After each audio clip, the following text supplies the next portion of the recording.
तमिल नाडु में हेलीकॉप्टर हादसे में अपनी शहादत देने वाले कैप्टन वरुण सिंह की आखिरी रसूमात जुम्मा के रोज मध्य प्रदेश की राजधानी भोपाल में फौजी एजाज के साथ अदा की गई। वरुण की चिता उनके छोटे भाई और बेटे ने मुश्तरका तौर पर रोशन की। मालूम हुआ कि वरुण 8 दिसंबर को तमिलनाडु के कन्नूर में हेलीकॉप्टर हादसे में शदीद तौर पर जख्मी हो गए थे, जबकि इस हादसे में दिफाई सरबराह बिपिन रावत और उनकी अहलिया के अलावा 11 दीगर फौजी अफसरान और एहलकार की जान चली गई थी। वरुण की हालत तशवीशनाक थी।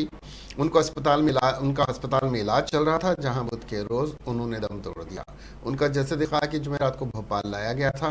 वरुण को जुम्मा के रोज आर्मी अस्पताल से आखिरी सफर पर रवाना किया गया। उनका जसद खाकी भोपाल में फूलों से सजी गाड़ी में रखा गया।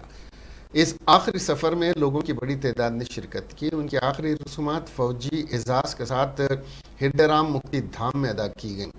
वरुण के बेटे और भाई तनुज सिंह ने मुश्तरका तौर पर उनकी चिता को मुख्य अग्नि दी।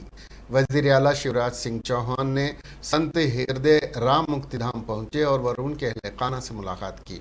शिवराज चौहान ने इस मौके पर कहा कि आज रियासत और मुल्क ने लामुतनाही आसमान के मुहाफिज ग्रुप कैप्टन वरुण सिंह को नम आंखों के साथ आखिरी अलविदा किया।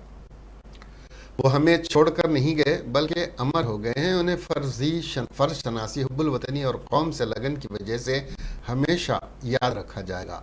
मुल्क के बहादुर बेटे के कदमों में ख़िराज अक़ीदत। क़ब्ल अज़ीं वज़ीर आला ने कहा कि रियासती हुकूमत वरुण सिंह के ख़ानदान के साथ मुशावरत से उनकी यादों को बरकरार रखने के लिए इस तरह की सरगर्मी का इनेकाद करेगी, जिससे आने वाली नस्लों को हुब्बुल वतनी की तहरीक हासिल हो सके।